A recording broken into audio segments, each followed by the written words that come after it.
Right now at 9 o'clock, the number of confirmed Texas screwworm cases has risen to 5. And today, state federal officials and stepping up efforts to contain the parasite are underway before it spreads any further. But first, let's talk about our weather. I'm meteorologist Allison Guttlever. We have a mainly dry day, some pop-up showers later on, more thunderstorms tomorrow, and then we have to talk about World Cup. That's coming up soon. And our neighbors down the road, the San Antonio Spurs, stay alive in the NBA Finals after taking Game 3 over the New York Knicks. And Htown Morning News is not done yet. We've got the latest right here at 9 o'clock, starting right now.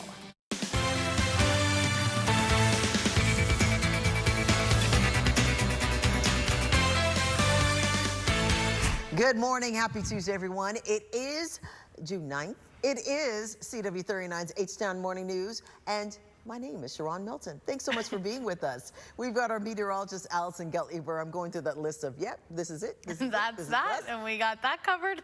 Check, check, check. We're done. We also have the heat covered, even though you can't be covered because you're going to get too hot to be covered because it's just too hot. It is going to be hot today, humid, feels like temperatures in the triple digits. I mean, the UV index is 11. Can't get a break in Houston today. But I will say there's a spotty shower possible this afternoon. I want to time this out with you because around 3, 4, we could see those pop-up showers in Harris County. However, the rest of this evening, we're dry. We'll start out with cloud cover again tomorrow morning, but scattered showers and thunderstorms are likely to push in tomorrow afternoon, so 2:30, 3 o'clock, even up to 5 p.m. After that, we're drying out once again, and on Thursday we have a mainly dry day. So here are the headlines as we go throughout the day. Mainly dry, hot and humid, not only today but tomorrow, the next day. We have those triple digit feels like temperatures, so it is going to be hot out there. Then we have the scattered thunderstorms, which I just showed you on the Futurecast, and then the World Cup forecast for Sunday. Looks like we could have some rain. We'll talk about that coming up soon. Now let's turn to this, the big news hitting the cattle and ranching market right now. State and federal officials say the new world's screwworm, it actually is spreading across Texas. And another screwworm fly was found on a goat in Gillespie County. That's the heart of the hill country, everyone. It comes after 2 more cases of the flesh-eating parasite fly on Monday, one in a calf in LaSalle County, southwest of San Antonio, another in a dog in New Mexico County bordering Texas. That is a total of 5 different cases around the state of Texas. Governor Greg Abbott says the state needs sterile flies to keep the parasite from traveling northward, and he needs them fast. I've waived any regulations that could slow this down, any purchasing requirements that would slow this down, and ensure that we bring in people like John Bellinger, who are going to accelerate whatever the timeline was before his mission began. Well, Texas A&M Regent John Bellinger is the new senior advisor for New World Screwworm Preparedness.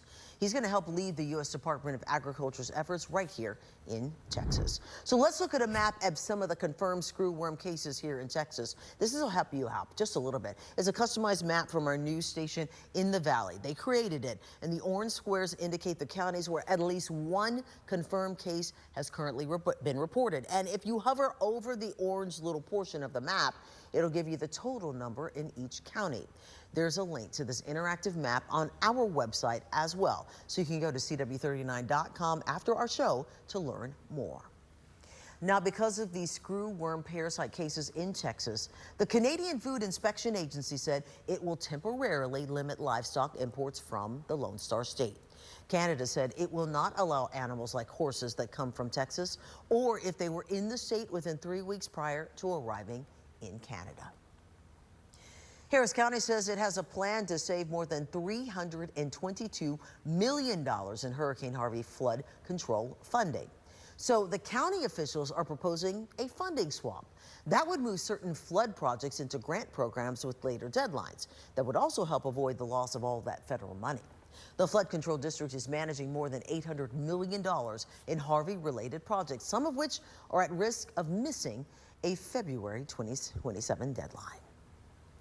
All right, well, there's no deadlines in weather, it just happens. So let's go ahead and talk about any rain chances we may have, but even more important, the heat that we need to be really, really prepared for and the hydration we've got to do. Yeah, stay hydrated today and cool, because I'm going to show you that graphic again later on, but throughout this week, we could see those feels like temperatures up to the triple digits. Let's start off with the rain. So far, we are above average. We're closer to 2 inches of rainfall. We're starting out the second week of June, and the drought monitor has been getting better and better each week. We do have still abnormally dry conditions throughout most of our area. There's some areas of severe drought, moderate drought cover some of our counties as well, but here in Houston and Harris County, no drought at all. We'll add in some rain for those totals as we go throughout this week. Tomorrow is likely that we could see some measurable rainfall, but Tuesday and Thursday, which is today and Thursday, we're not going to see as much rain, maybe a pop-up shower here or there. Friday, however, and even Saturday, we'll start to get more rain in the area, and Sunday as well.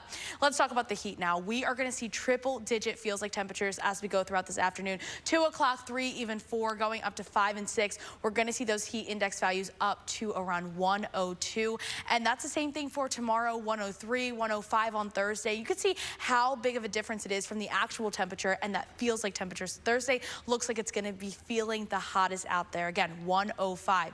As we go throughout the rest of the day today, like I mentioned, there could be a pop-up shower. You don't really need the umbrella, but you do need to have your hydration ready, because 90s for the afternoon highs sticking around for most of this week. 92 on Friday, 93 on Saturday, and then you start to see there is a little dip down that falls below average as we start out the next work week. And we talked about the afternoon temperatures. Let's talk about the mornings, because we don't get too much of relief. We're going to sit in the upper 70s each morning that we wake up, and then we're back to the 90s in the afternoon, feeling like the triple digits. We do get a little bit of relief tomorrow afternoon with some of those showers, but that's not by much. We have a thunderstorm chance as well on Wednesday. After that, we're really focusing Friday all the way into the weekend. So Friday, as of right now, 40% chance for rain showers. Saturday and Sunday, we're going to look at Sunday for the GFS and the Euro coming up soon, because they do look like they're could be chances for showers right around noon as the game starts for the World Cup. Other than that, the World Cup day, it is looking hot. Again, those temperatures back in the 90s. Will stay around 90 degrees on Monday, and that's the highest chance for rain. It's about a 70% chance for rainfall, and also those thunderstorms, like you saw in the last graphic, starts to get a little bit cooler, but that means those upper 80s flirting with the 90s, so it's still going to be hot out there. All right, thank you so much. Let's talk about the NBA Finals, and it was something. Victor Wembanyama, everyone, delivered when the San Antonio Spurs needed him most. After missing a potential game winner in Game 2, the Spurs star responded with 32 points, 8 rebounds, 6 assists, 3 blocks, and a 115 to a 111 win over the Knicks in Game 3 of the NBA Finals in New York. Wemby, as he's fondly called, scored 9 points in the opening 5 minutes and made some really key plays late, including a crucial block with just 4 minutes remaining. The win keeps San Antonio alive in the series and cuts New York's lead 2-1. Game 4, Wednesday night at Madison Square Garden. Well, still to come, the month in Houston. This month, a community event is bringing together World Sickle Cell Day and Juneteenth together, focusing on health, education, and community impact. You can learn more about it in just a moment. Well, Houston's Juneteenth celebrations officially underway. Every single day you get to celebrate something new. 19 days of events honoring freedom, culture, Black history across the region. And Juneteenth Houston 2026 runs through June the 19th. But on June 20th, there's an even bigger celebration we're going to tell you about in just a second. Let's still talk about the Juneteenth celebrations in Houston with a community luncheon in Midtown today on June 9th. The Greater Houston Black Chamber Network and Nourish hosting a luncheon. It's focused on building generational wealth and preserving historic landmarks. Black-owned institutions also celebrated too. It runs from 11:30 this morning until 1 p.m. at the iconic El Dorado Ballroom right there on Elgin Street. Well, this month, a Houston organization is also bringing together 2 very important observations: World Sickle Cell Day and Juneteenth, for a day focused on health, education, and community. A lot you can learn. So joining us now to talk about it is, of course, Houston World Sickle Cell Day, Juneteenth Jubilee Health Fair, and Blood Drive coordinator himself, DeVar Darling, founder of the As One Foundation. Friend to the show. Welcome back. It's good to see you again. Yes, you're glad to be reminded because I'm like a little tired, but hey, it's always good to see you, man. I appreciate it. Yes. So, For people who don't know what sickle cell is, explain a little bit more about the history of what it is. And also, a lot of people who were tested have to be African American in the beginning of this. Yes. So tell me more about this. Sickle cell is a blood disorder that affects the hemoglobin in our blood cells. Yes. As it's an oval shape, it carries blood and oxygen through our body. When it's sickle, it's literally like a half moon, like a sickle, and therefore it doesn't carry oxygen, therefore gets stuck through your platelets, gets stuck in your veins, and therefore cause pain, crisis, and a whole lot more. So it mostly affects people from African descent, but people of Mediterranean, Indian descent, even Hispanic descent can be affected by the sickle cell disease and the sickle cell trait. And sadly, there was a moment in a period in time here in the United States where a great deal of testing was done on African Americans who had sickle cell. Right. But the testing was done without medications, without assistance, and it was basically watching people die. That has changed. Yes. There are medications and things available to help, and you want to make people aware of this. So tell us what you are doing to bring awareness, but also bring health and strengthening people to make sure they live longer and healthier lives. Well, with the Juneteenth celebration going on and the World Sickle Cell Day, we decided to have an event to bring everything together and connect the community to all the resources within the sickle cell family together, and have a family fun fair event that brings people together. You bring the kids out. If you suffer from sickle cell, know anyone with the sickle cell trait, know anyone who suffers, or just want to be an advocate, we want you to come out and really be a part of this event. We're connecting you with resources. So that is the #1 thing. You can get health screening, dental screenings there. There's free food there, fun atmosphere, and really something that really is there to help the community. So we're connecting the community together with the sickle cell resources. So if you know anyone, just want to be an advocate, come out and support. Come out and support the celebration with the Jubilee. Come on through to Acres Home Multi-Service Center, June 20th from 1:30 to 5:30. I also think this is a great opportunity not to just learn about services, but also to educate people. Because I think the stigma behind sickle cell, unfortunately, there's one of them where people think, oh, it's contagious, I can catch it. That is not the case. No. This is actually a genetic situation we're talking about. Yes. So can you explain that? Yes, so is when two people have the trait, have the sickle cell trait, and they get together and we have an offspring, and that child has the disease. That's how it goes on and on. That's why testing is so important, to know if you have the disease or not, or if you carry the trait.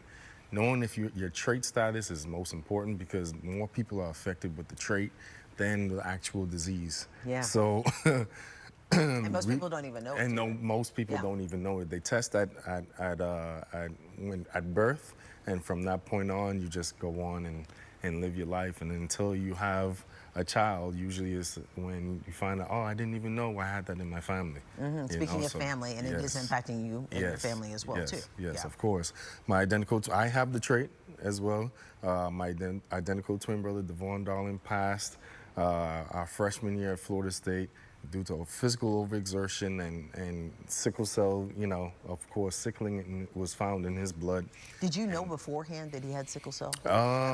We found out our freshman year, freshman physical. That's when we found out in college. That's when we really found out that we had the trait.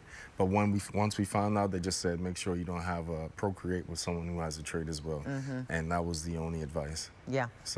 But now you make it your mission to spread the word, to make sure others are aware, not for fear, but for education. That's the most. And for empowerment, too. Yes. The more you know, the better you can do.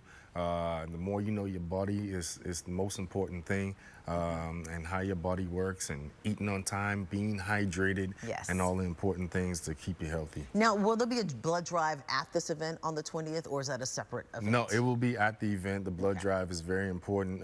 We encourage, of course, black donors to come on out, because black people need black blood, and that's the most important thing. So come on out and give blood.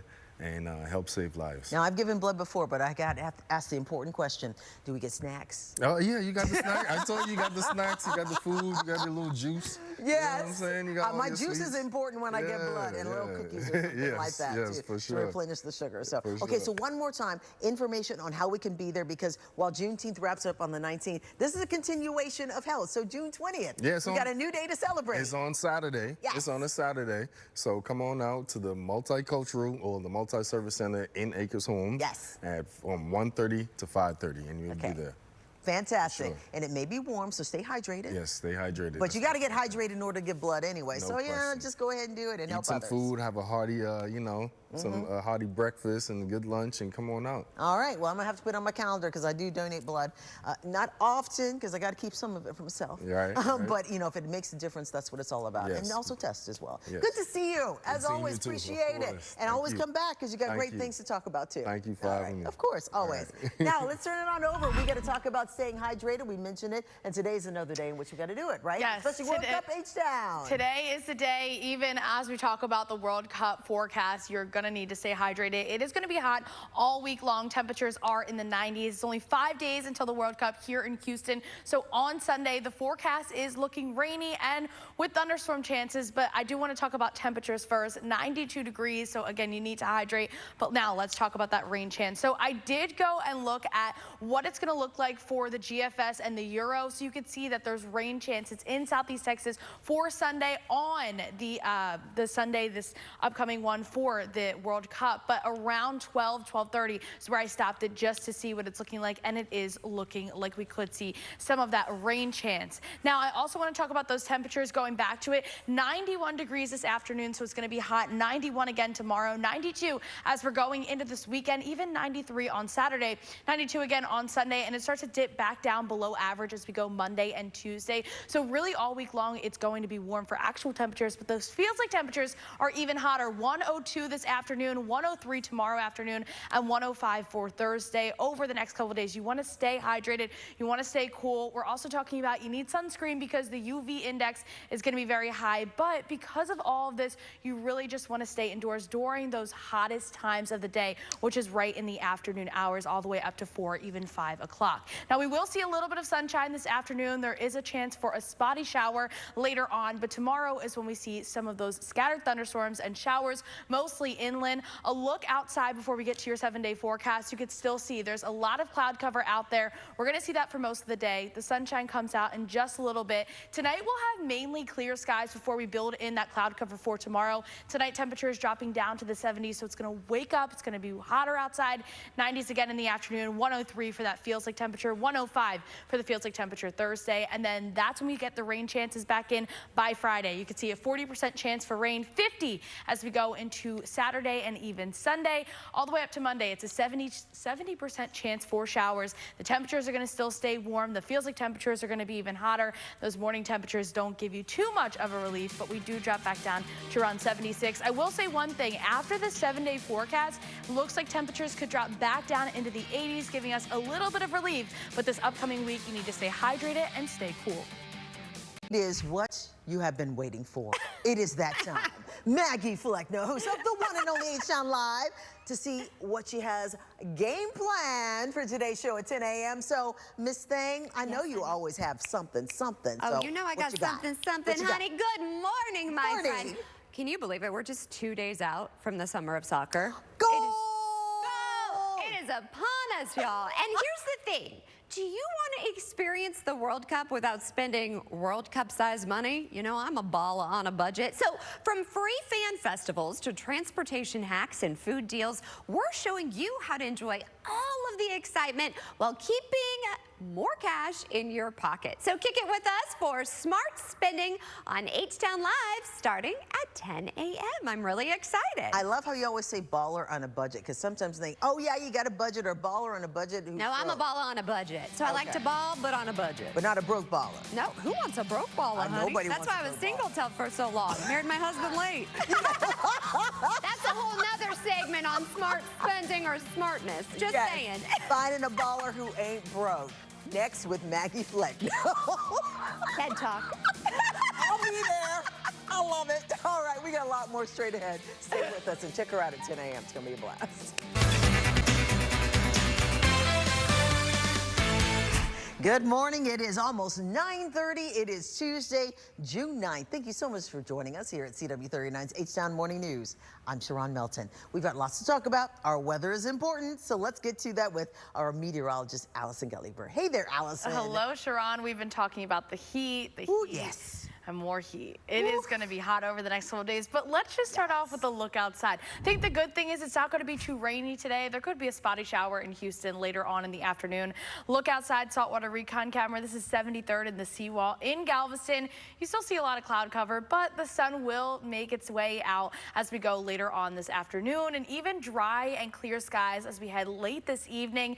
And then as we get ready for Wednesday, those chances for showers push right back in. Let's talk temperatures. Right now, we are in the 70s and the 80s. We're going to be right around 84 in Galveston, 82 already here in Houston, 78 over in Conroe. And this afternoon, not only are we hot, we also have this UV index at 11, which is extreme. So you need to wear the sunscreen, avoid the hottest time of the day, stay cool, stay hydrated. I mean, the list goes on and on, but really it is going to be so hot out there today, feeling like the triple digits. We'll take a look at that coming up soon. Now, let's go ahead and take a look at this. We're going to take some live looks at the International Space Station and happening today. Another big step in America's journey back to the surface of the moon and beyond. NASA is set to unveil the crew for the next Artemis mission. That would be Artemis 3. The names will grab the headlines. The mission itself would be bigger, and it's got a great story too. 11:30 a.m. Eastern, which is 10:30 a.m. our time.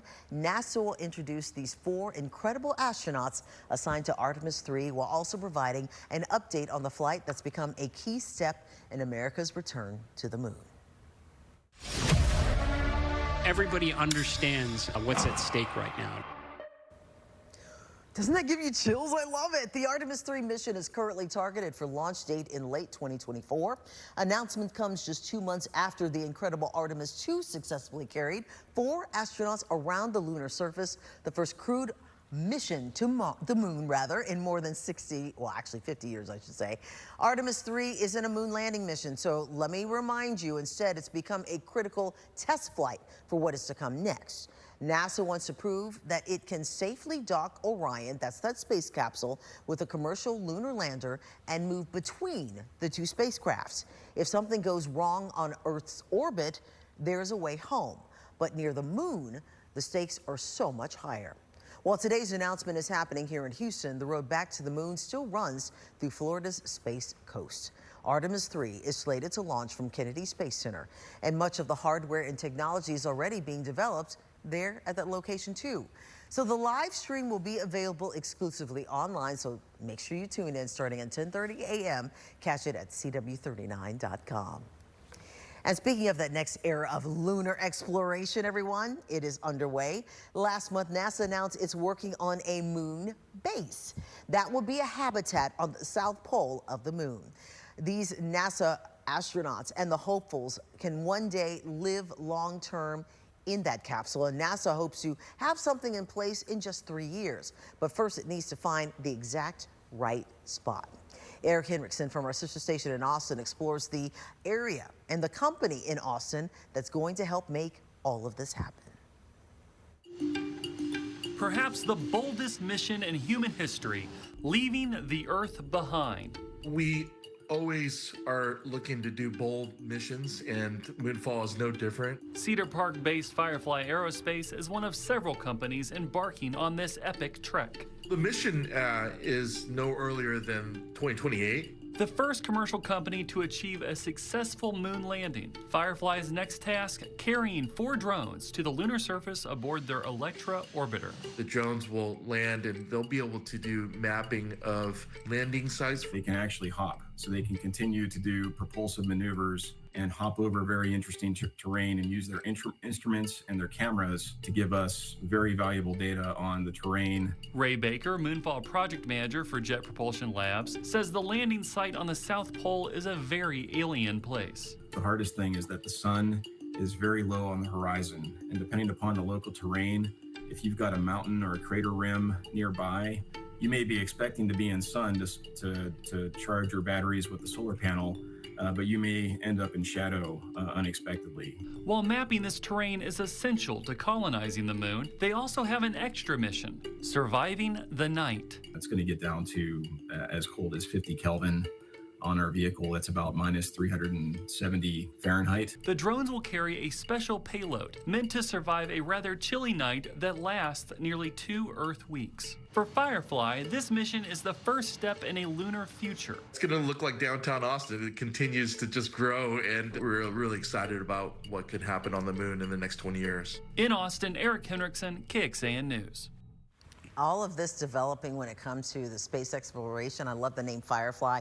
I think it's probably based on a television show, a sci-fi show I used to watch, which is pretty cool. Oh, that's cool. Yeah, so I mean, everything you see, it's new, it's innovative, it's exciting, gets us closer to being on the moon for a permanent basis within our lifetimes, Allison. That is crazy Seriously, to think. That's unbelievable. Yeah. I love it. I feel like it's a lot to wrap your head around if you start thinking about it too long. Well, you know, but just take a deep breath when you do, because it's like, it's happening. Yeah. We have the science and the capability of doing it. Really and it's happening here in Houston. So we're right in the epicenter of all of this incredible scientific discoveries. So it's really neat. Let's talk about Houston now. All right, Htown and the heat, you mean? Htown and the heat. We are already in the 80s, 82 in Houston, same thing in Sugar Land, 84 in Galveston. Now we're up to around 81 in Conroe and even Huntsville. This afternoon, it is just getting hotter and hotter. I keep mentioning today's UV index is really extreme out there, 11, and you could see that there's a checklist of things to do. Wear your hat, put on the sunscreen, protective clothing, find shade. Really, you need to stay cool today as well. Avoiding the times in the afternoon is really important because it's going to be the hottest at that point. 91 for the afternoon high here in Houston. In the 80s for Galveston and Angleton, 93 up to Huntsville. And what it's going to feel like outside, 102 this afternoon, going all the way up till 5 p.m. 103 for the feels like tomorrow and 105 for Thursday. So it's really going to be hot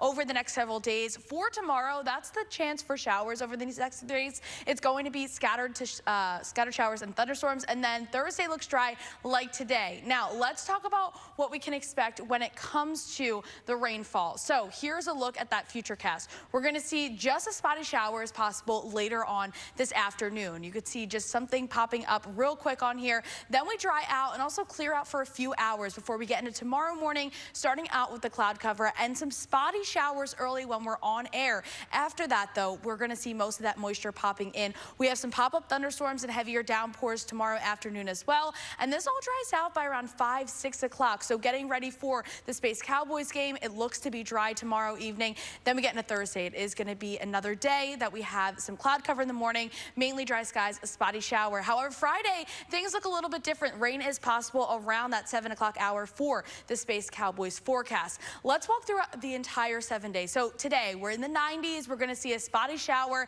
Temperatures are in the 90s, but the feels like temperatures are in the triple digits. Tonight, we're dropping down to the 70s. We'll clear out for a few hours, but more cloud cover heading in on Wednesday. A spotty shower and a thunderstorm can't be ruled out tomorrow afternoon. 91 once again, 92 on Thursday. Same thing for Friday, but you could see the difference between the chances for rain. 10% on Thursday, a mainly dry day, 40% on Friday, and then we're back to 50% chance on Saturday and Sunday. But Sunday is that World Cup in Houston, so I know people want to know what the forecast is looking like. We'll dive more into that in the upcoming futurecast, but let's talk about Monday. 70% chance for showers, 90 degrees. It's still going to be hot out there for the rest of this week, so stay hydrated and also cool.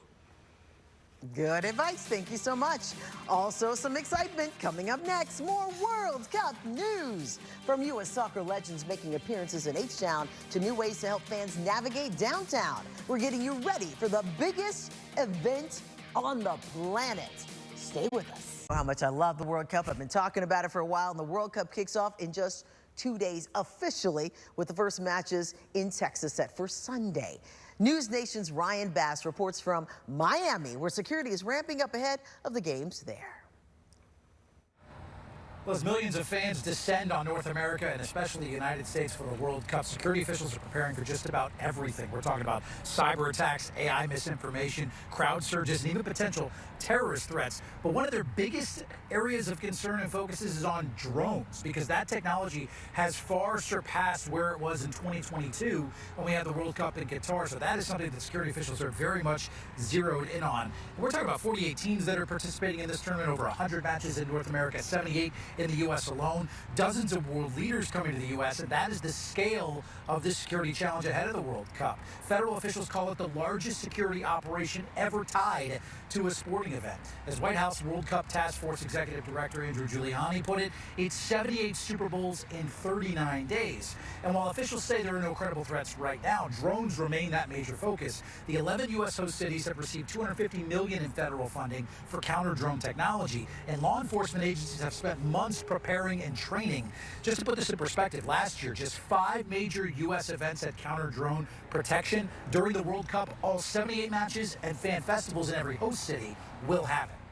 Our collaboration, our planning, and our commitment will leave a lasting legacy for FIFA and for every major event that comes to this state in the future. The world will be watching, and together we will make sure they see the very best of the United States of America. Now, some of the tools being used by security teams outside of counter-drone protection are things like AI-powered cameras, robot dogs, giant X-ray trucks, and even hunter drones, and they're all tied together through command centers where federal, state, and local agencies can monitor any potential threats in real time. Now, keep in mind, the World Cup also coincides with America's 250th birthday celebration that's happening in Washington, D.C., so there's a lot of security teams stretched in from coast to coast. Congress, however, in terms of the World Cup, approved roughly $875 million in federal World Cup security funding through legislation that passed last year. So after years of planning, the real stress test, it comes on Friday when we have our first World Cup match here in the U.S. That's going to be in California between the United States and Paraguay at SoFi Stadium. That is when we will see, when the first whistle blows, how prepared the U.S. is for the World Cup here in North America. All right, and that was Ryan Bass reporting. Now, we did mention the World Cup is just a few days away, and a massive new mural near the Houston Stadium is nearly complete. And it's all happening on a very tight deadline. So the artist behind this extraordinary mural is Amy Malkin. She's tackling the biggest project of her entire career. We're talking 130 feet of a mural stretching 9 stories up to the side of the Wyndham Hotel, expected to be finished today. It is meant to showcase Houston on the world stage, paying tribute to the athletes along with the dreamers, the doers, and communities that make this city extraordinary. It's all tied together by one message: dream big. She brought that message to life in a very personal way by even including her 8-year-old son in the artwork. I want it to be around inspiration, that you can dream big, anything is possible, even in the midst of getting this mural and finding this wall, and then also getting crowdsourcing to be able to do this mural in itself is the epitome of this mural. That dream big, go home, don't be afraid to ask and open up your mouth, because you just never know who is watching you and who wants to be able to help you out. That is so true. Malkin says the mural will be on display until Wyndham Hotel decides to take it down.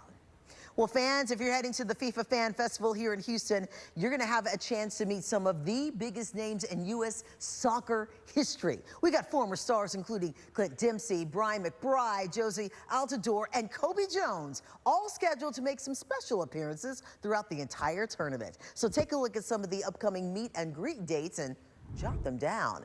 Here are the first 5 opportunities for you fans to meet some U.S. soccer legends at the FIFA Fan Festival here in Houston. We've got Brian McBride. He kicks things off on June 15th.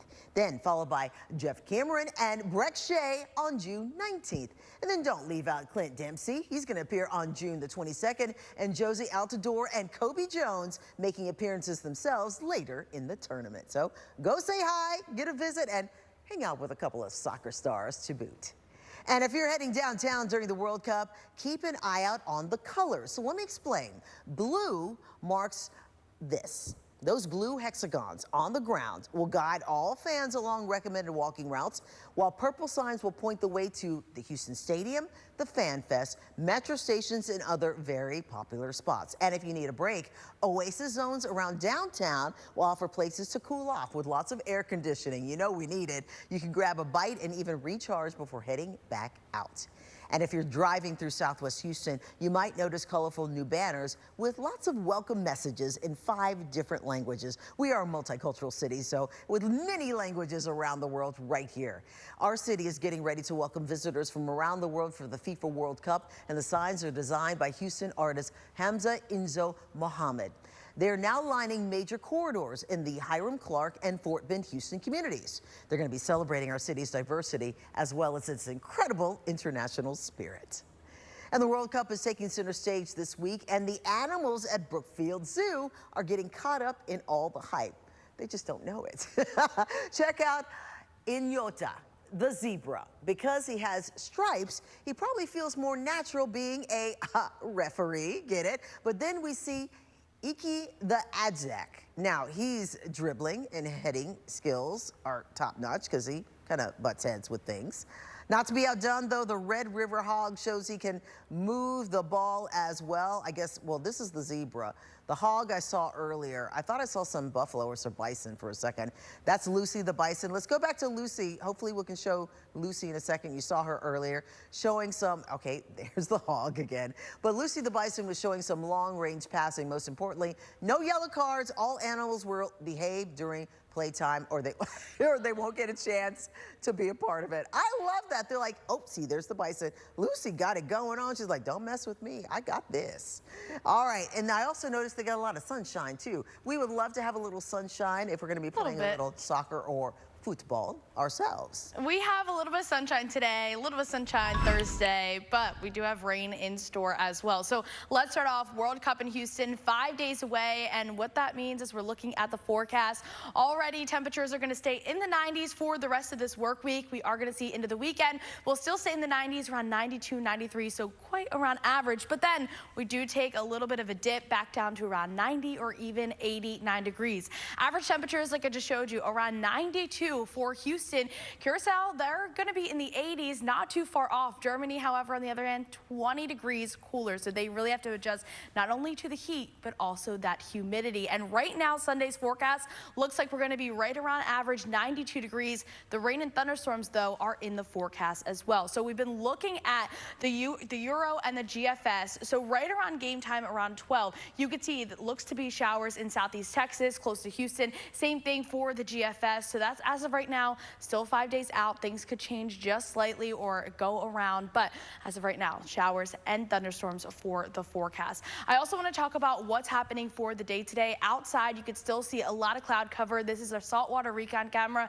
73rd in the seawall in Galveston. There's going to be a little bit of sunshine that peaks in later, but temperatures are going to be hot. In the 80s already here in Houston, 85 in Galveston. Heat index values today back to the triple digits, 102 this afternoon, 103 tomorrow afternoon, and Thursday 105. So it's really going to be hot out there. Make sure you are staying cool and hydrated. Also, UV index is going to be high today, so put on that sunscreen. Try to avoid the hottest days hottest parts of the day. Now, as we go throughout the rest of the 7-day, 90s are here to stay. The morning temperatures in the 70s, close to the 80s, and those shower chances, they really increase as we head into the weekend and the first part of the next work week. And for any breaking news, weather, traffic, sports, entertainment, and beyond, scan the QR code right there on your screen. You can go ahead and download our CW39 app, and that way you can go and get the latest on everything breaking right to your phone, so you don't have to forget about us during the weekend. Speaking of which, everybody, let's go ahead and check this out, the Pyramid Cam. I know it's on your Tuesday,